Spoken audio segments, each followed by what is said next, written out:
What's going on, guys? Today I have a review of the Nux B-6 Pro.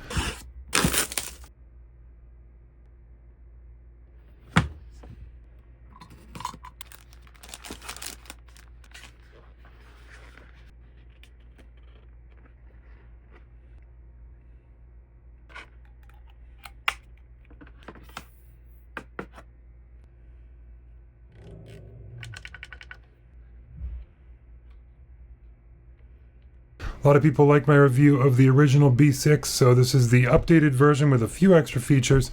The biggest difference being that the receiver is now in a pedal format.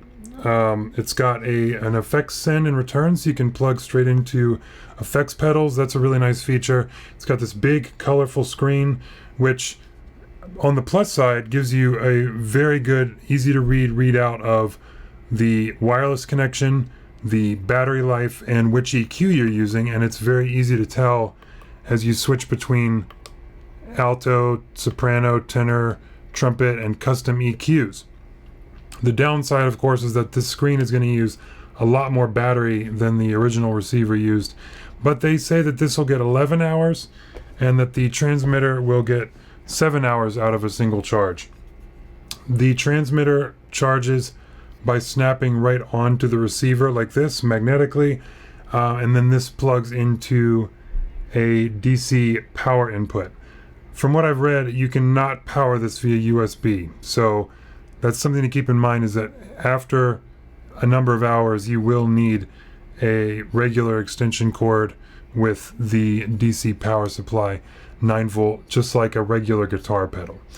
The build quality of the receiver is really good. Nux actually, they were making guitar pedals before they were making saxophone mics and wireless mics generally. So this feels like a really well built pedal. It's got this stomp button which enables the tuner if you hold it down. Very nice to have. Or it turns on the boost option, which just turns the volume up on the output. I did some sound tests with alto and tenor saxophone versus the ubiquitous SM57. If you've ever played your saxophone at a venue that had regular mics on stands, this is probably the type of mic it was. It's the go-to industry standard. These have been about $100. I think now they're about $110. Price went up for the first time since the 80s because of the tariffs. But still one of the most rugged workhorse industry standard mics ever. So let's check those out.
So in my opinion, after listening back to all these clips, with key noise aside, the sound of the mic is actually quite good. There might be some ways to mitigate the key noise by putting some extra foam or cloth on the bell. I'll have to explore that. But in a band setting where you're using this on stage for live music, I don't think that key noise is going to be as pronounced as it was for this kind of solo saxophone demo. That being said, if I were using this by itself, I would probably not want to use this to record solo saxophone. If I'm here in my studio at home, I would probably use the mic on the stand, or just put this mic on a stand. This mic sounds really good. I might not clip it to the bell of the instrument though. I might clip it to something else and just use it to record without picking up all of the mechanical noise.